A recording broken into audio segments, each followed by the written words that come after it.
Hey guys, it's your girl Jav Investment and welcome back to my channel. Today's video is gonna be fire, literally, so stay tuned. But first, my intro.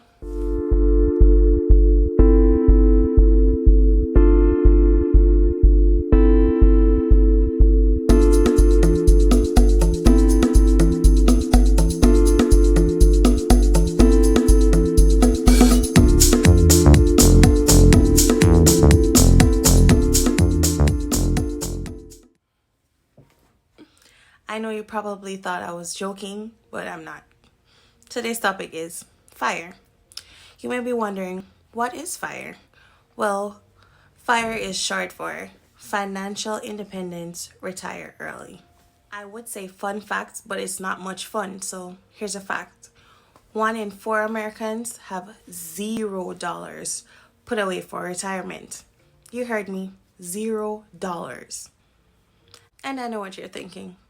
That's not too bad. The other 3 out of the 4 are prepared. But that's where you're wrong. Only 15% of Americans actually have $5,000 put away.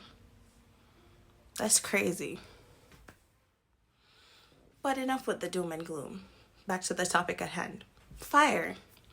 FIRE is a movement started and popularized by millennials like myself who have decided that the 9-to-5 grind or overworking yourself until you're well into your 60s is just not for us. So, there are 3 mainstream types of FIRE: fat FIRE, lean FIRE, and barista FIRE. The first one is fat FIRE. That's the one that I am heading for. So, fat FIRE, in my opinion, is where you have enough funds or investments where you can live the rest of your life the way that you are living now, or you're able to uphold a higher standard of living than where you're currently at right now. So my goal is to have the fat FIRE where I am above the standard of living that I am now, because I want to retire not so much in luxury but in comfort. So yeah, technically it's where you're able to cover your annual expenses indefinitely for the rest of your life. The next one is lean FIRE. Lean FIRE is somewhat similar, but it's where you have all your living expenses for the rest of your life, but with a frugal mindset.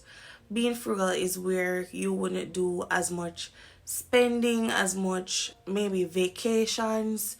You would live a more minimalistic lifestyle.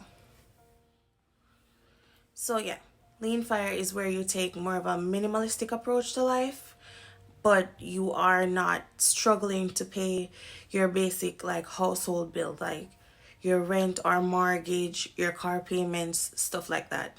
So you would not have a struggle for any of those. You just have to live not as luxurious as most people would want to. And the last mainstream type of FIRE is the barista FIRE. The barista FIRE is where you're able to do a part-time job instead of a full-time job, where you have enough invested or saved up where you can balance yourself for like your major bills, but then you'd have to work for like smaller things like maybe your phone bill, your car note, stuff like that, but all major bills are covered. So this is where you could freely do a job that does not pay as much but is more satisfying to you as an individual. So as I stated before, those are the 3 mainstream types of FIRE.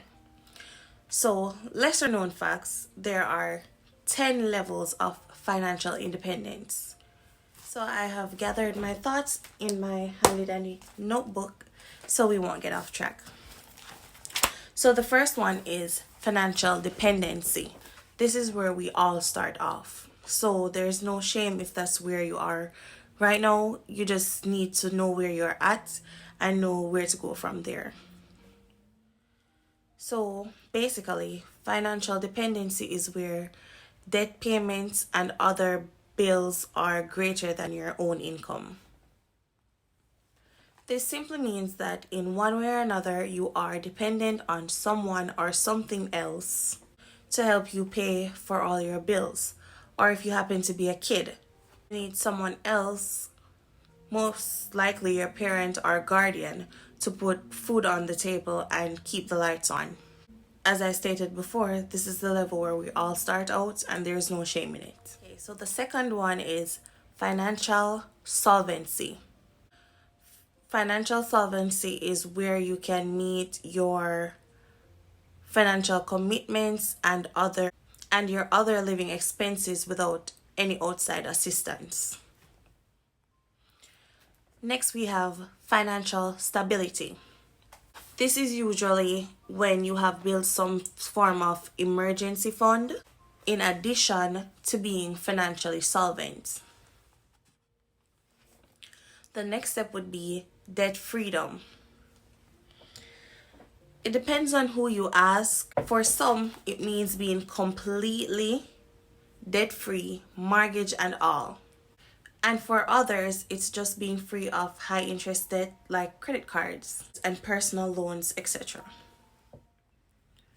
But you still might have a mortgage or other debt like student loans. Another set of people might argue and say it is when you have all debt paid off like car note, student loans, credit card debts, etc.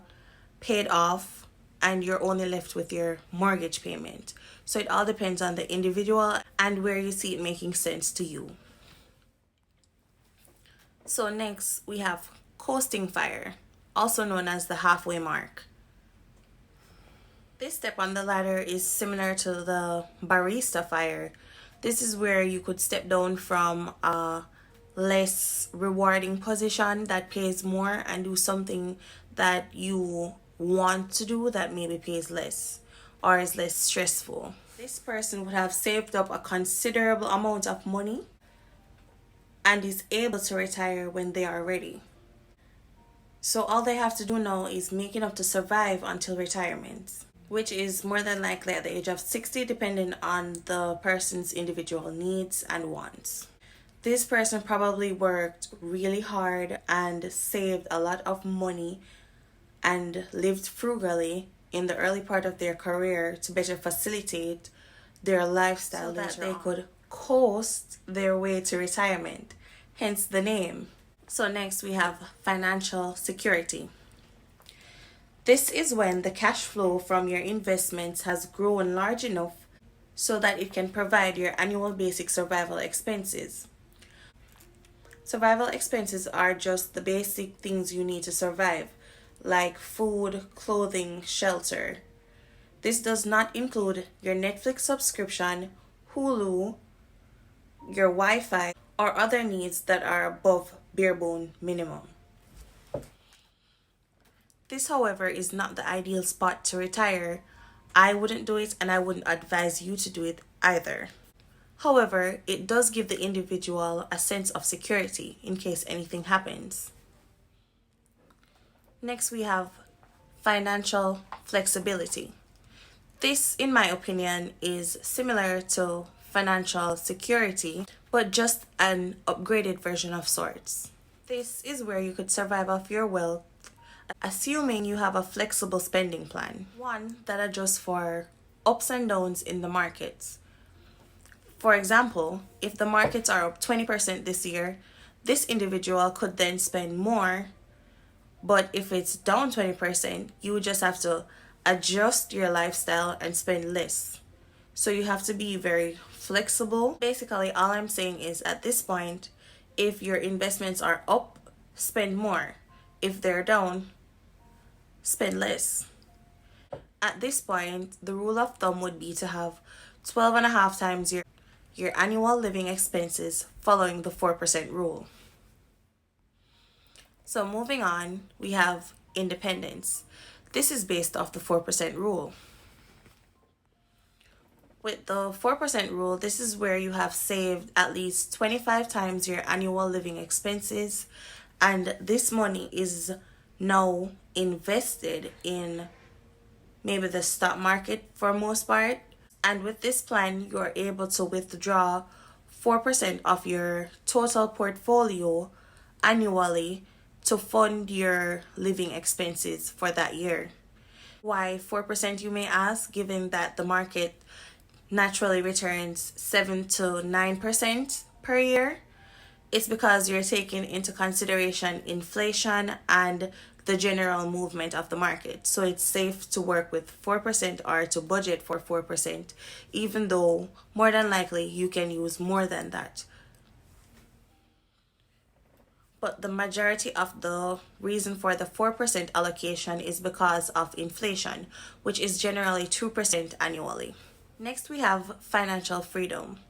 This is where the cash flow from your investments is greater than that of your financial independence number, which is again 25 times your annual expenses. And with this, you're able to achieve a few more life goals, like maybe buying that boat you always wanted or taking a few more trips to the Caribbean. And last, but certainly not least, we have financial abundance. Financial abundance is where your wealth is greater than you will ever need. So you would have to actively try to spend all of your money. This is my personal goal. This is where generational wealth comes from. Because then you can pass down your wealth to your children and they can also build on that and pass it down to their children. So the ending of suffering in your lineage. Doesn't that sound great? So, a simple rule of thumb to know when you achieve this goal is where you have 3 times your financial freedom number. Remember, your financial freedom number is greater than your financial independence number, which is 25 times your. So, again, this is all my opinion. So, this number would roughly be 90 to 100 times your annual expenses. Just a friendly reminder, I'm not your financial advisor, nor am I claiming to be one. Please do your own due diligence before making any investment or financial decisions. Remember to like, comment, share, and subscribe. And as always, stay blessed, motivated, hydrated, and manifest the life of your dreams. Now, Uncle Les.